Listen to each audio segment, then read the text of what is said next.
Hi, I'm Alyssa, and today I'm going to be taking a look at how much transitioning can cost in the UK. This will be a general overview of everything from legal documents to medical transitioning to give just a general idea of how much these things can cost. This information will be pulled from both my own personal experience with private gender care as well as information that I found online. Now, the first thing I want to get out of the way is that here in the UK we do have a National Health Service, and this does give us free access to medical transitioning. However, this can be a lengthy process due to the strain that is on the gender service. Here in Wales, we only have one gender clinic that only really opened back in 2019. Suffice to say, there is quite a strain on the Welsh Gender Service, especially due to COVID delaying things further. All this means that it just takes a very long time, and it's a long waiting process to be seen, and that wait has only gotten longer over the last few years. So, with such a long wait ahead for trans people to get the care they need, some may turn to private healthcare. I myself am one of those people, and I will say that I didn't realise how much it was going to cost. And I mean, I assumed it would be expensive, but I was still a bit shocked when I just saw how much I would have to pay to have access to the help that I needed. So, let's start where most people would, and that is with a deed poll. I mean, this wasn't the first thing that I did, but it's definitely something that I needed in order to have my diagnosis finalised. So a deed poll is a legal document that allows you to legally change your name in the UK. There are a couple of different avenues for you in the UK to obtain this document. The first is through the government itself, by downloading the official forms on the Gov website, and then from there you get everything signed and sent off to the Royal Courts of Justice. And this process can cost about £42.44, which is quite a lot of money for just the one document.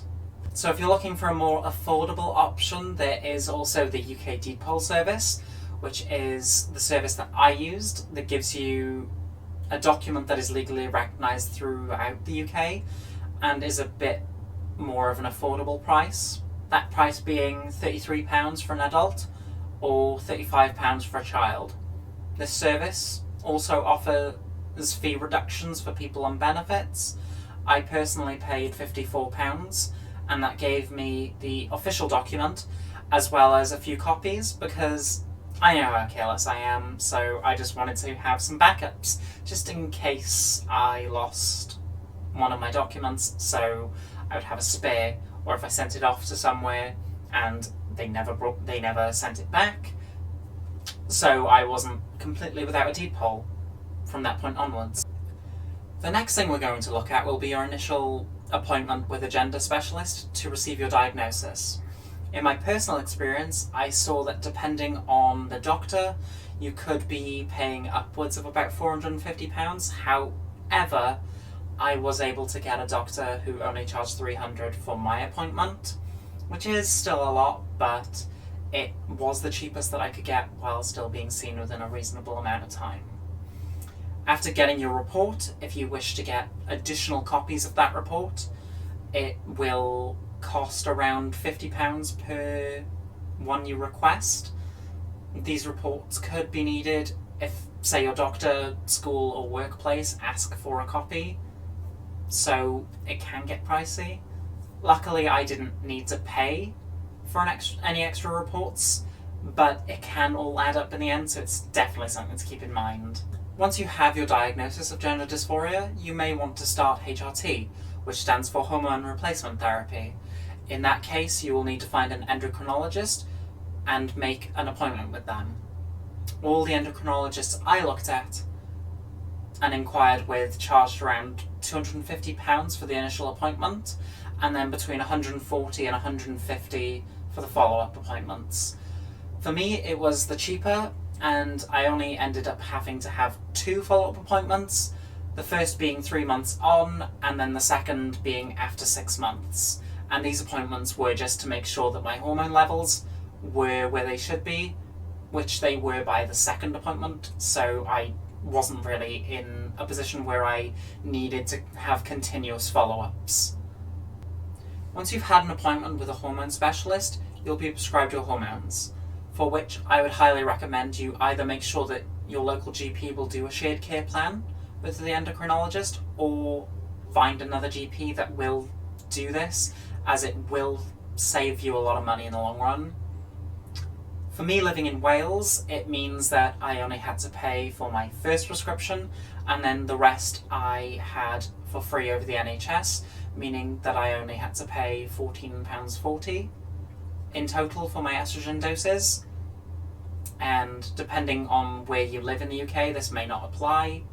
I believe that in England you still have to pay for prescriptions, but still it will be at a lower price, so again, it would still be recommended, as it would save you money in the long run. With the initial appointments and HRT out of the way, we should probably talk about therapy. It is definitely something that has been a big help for me, better understanding myself and my identity.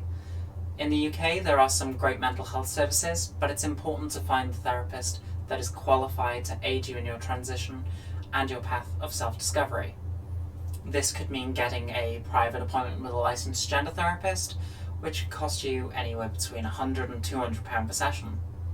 Or you could get help from a service like Pride Counselling, where it will cost you around £40 to £70 per session. Personally, I went with a Welsh charity called LGBT Cymru, who offer free counselling to queer people in need.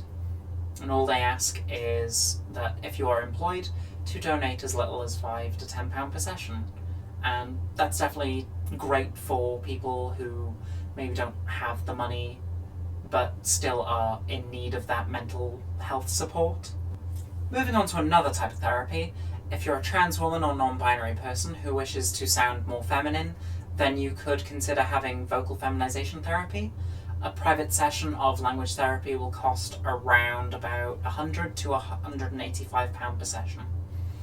There are also a bunch of free resources online, however it can be dangerous to self-teach, especially if you don't really know what you're doing, so I would definitely advise caution and to do plenty of research before you go on to doing any exercises that you find.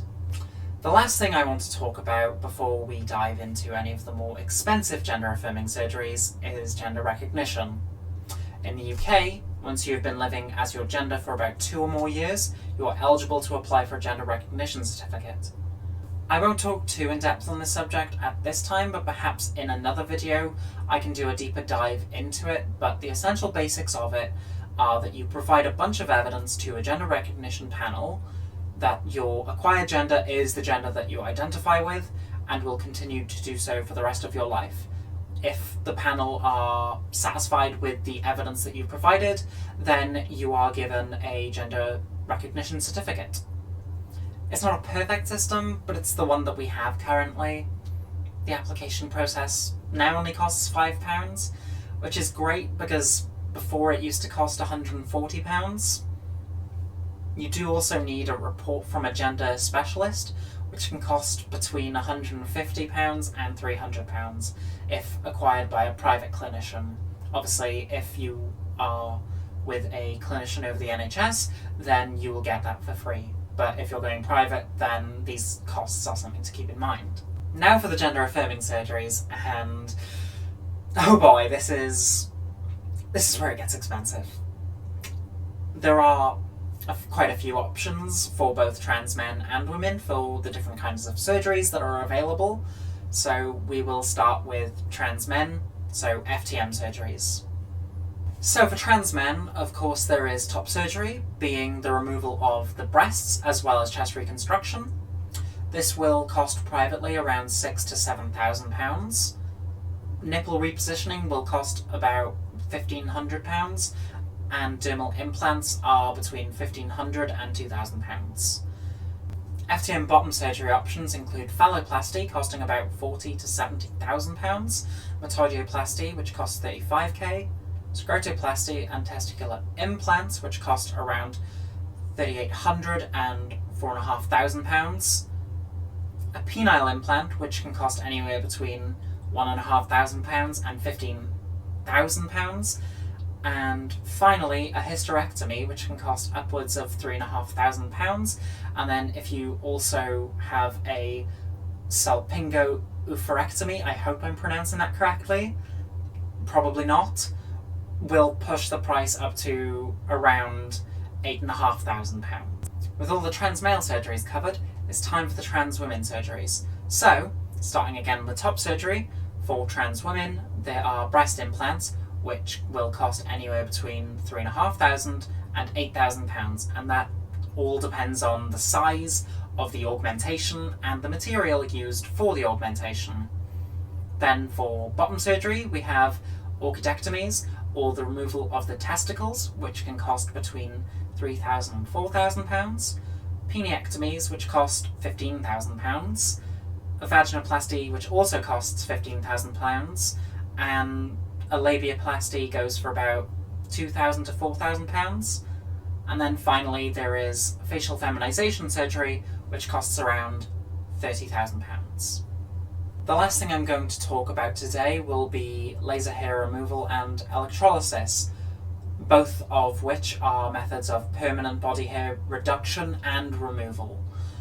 I'm not all that confident with the prices I found myself, but from what I did find, they do cost similar amounts, with electrolysis I would assume costing more, although some of the prices I found showed the opposite, so I will just categorise both of them together, and we'll say that permanent body hair removal methods can roughly cost around £40 to £200 per session, based entirely on the method that you use and how much of your body you wish to treat with that method.